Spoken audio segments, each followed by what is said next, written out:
আসসালামু আলাইকুম বন্ধুরা, কেমন আছেন সবাই? আশা করি নিশ্চয়ই সবাই অনেক অনেক ভালো আছেন।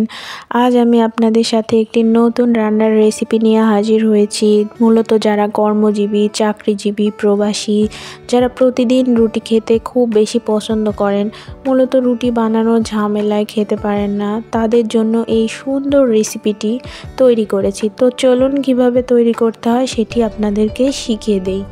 প্রথমে একটি কড়াইয়ে পানি দিয়ে গরম করতে হবে, এরপর স্বাদ মতো লবণ দিয়ে ময়দা দিয়ে সেদ্ধ করে নিতে হবে। সুন্দরভাবে সেদ্ধ করে নিব। চুলার আঁচটা মিডিয়াম লোতে রেখে সেদ্ধ করে নিতে হবে। এরপর চুলা বন্ধ করে ময়দা একটু হালকাভাবে ঠান্ডা করে নিতে হবে। ঠান্ডা হয়ে গেলে একটি বাটিতে আমরা এভাবে ঢেলে নিব। ঢেলে নেওয়ার পরে আস্তে আস্তে পানি দিয়ে সুন্দরভাবে মুথে নিতে হবে। এমনভাবে মুথে নিতে হবে যেন একটা সফট এবং সুন্দর ডো তৈরি হয়ে যায়। যত সফট হবে, যত সুন্দর হবে রুটি কিন্তু তত বেশি সুন্দর হয়। আপনারা নিশ্চয়ই জানেন, সফট ডো তৈরি করলে রুটি বানিয়ে খেতেও অনেক ভালো লাগে, রুটি বানাইতেও অনেক বেশি ভালো লাগে। সো আমরা সুন্দরভাবে মুথে নিয়েছি। এবার একটি একটি করে আমি আমার সবকটি রুটি বানিয়ে নিব। দেখুন, এমনিতেই যেভাবে আমরা রুটি বানাই স্বাভাবিকভাবে তেমনভাবে আমরা এই রুটিটি বানিয়ে নিব। হালকা গুঁড়ি দিয়ে সুন্দরভাবে ময়দা দিয়ে বানিয়ে নিব। রুটি যত সুন্দরভাবে মুথা হবে তত সুন্দর কিন্তু সফটভাবে রুটি বানানো যায়। তো আমার এই ভিডিওটা দেখে যদি আপনাদের উপকৃত হয়, যদি ভালো লাগে আপনাদের, আমার চ্যানেলটা প্লিজ সাবস্ক্রাইব করবেন এবং আমার বেল বাটনে ক্লিক করে দেবেন যেন আমি যখনই কোনো ভিডিও আপলোড করি সাথে সাথে আপনারা পেয়ে যান এবং আপনাদের অনেক বেশি উপকৃত হয়। তো এভাবে করে আমি আমার সবকটি রুটি বানিয়ে নিয়েছি। দেখুন কতটা সুন্দর হয়েছে। এভাবে আমি আমার সবকটা রুটি বানিয়ে নিয়েছি।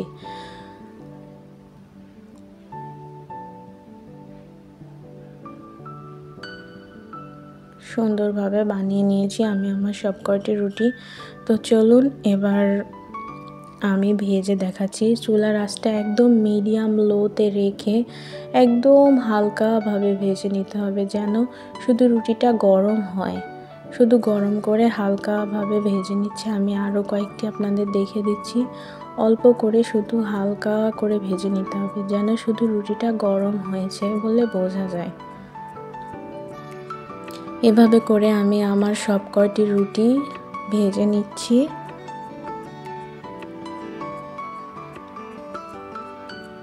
দেখুন কত একদম শুধু দিব আর সাথে সাথে তুলে ফেলতে হবে যেন কোনো না হয়, গরম করে শুধু তুলে ফেলতে হবে।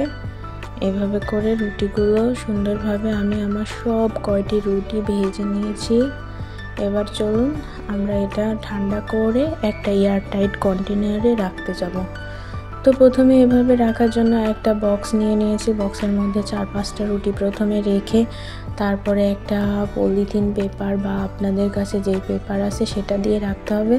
যদি পলিথিন পেপার না থাকে তাহলে আপনি কাগজ দিয়েও রাখতে পারেন, তবে কাগজ দিয়ে রাখলে ভিজে যাবে, ভিজে গেলে আবার রুটি লেগে থাকার সম্ভাবনা থাকে। তাই পলিথিন পেপার দিয়ে রাখলে আপনি অনেক দিন পর্যন্ত রাখতে পারবেন। তো এভাবে রেখে আমি একটা এয়ারটাইট কন্টেনারের মধ্যে রেখে বক্সের মধ্যে রেখে ফ্রিজে রাখছি। এবার 7 দিন পরে আমি আবার আমার এটা খুলছি। তো নর্মালে রাখলে মূলত 7 দিন পরে খুললেও একই রকমই থাকে। যদি আপনারা ডিপে রাখেন তাহলে অনেকক্ষণ বের করে আগেই রাখতে হবে। নর্মালে রেখেছি বলে আমি সাথে সাথে ভেজে ফেলতে পারছি। তো প্রথমে চুলার আঁচটা মিডিয়াম লোতে রেখে এরপর রুটিগুলো ভাজতে যাচ্ছি। দেখুন ভাজলেও কতটা সুন্দর হয়। আপনারা বুঝতেই পারবেন না যে এটা অনেক আগের বানানো রুটি। অনেক দিন ধরে এটা রুটিটা সংরক্ষণ করতে পারবেন আপনারা সবাই।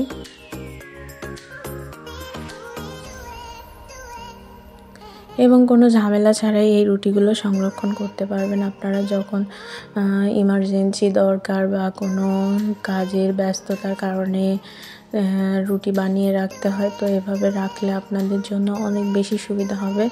এভাবে রুটি বানিয়ে রাখলে খেতেও ভালো লাগবে এবং কাজের ঝামেলাটাও কমে যাবে।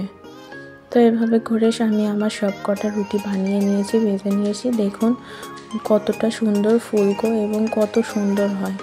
তো আপনাদের যদি আমার এই ভিডিওটা দ্বারা উপকৃত হন এবং ভালো লাগে, অবশ্যই আমার চ্যানেলটা সাবস্ক্রাইব করবেন এবং থ্যাংক ইউ।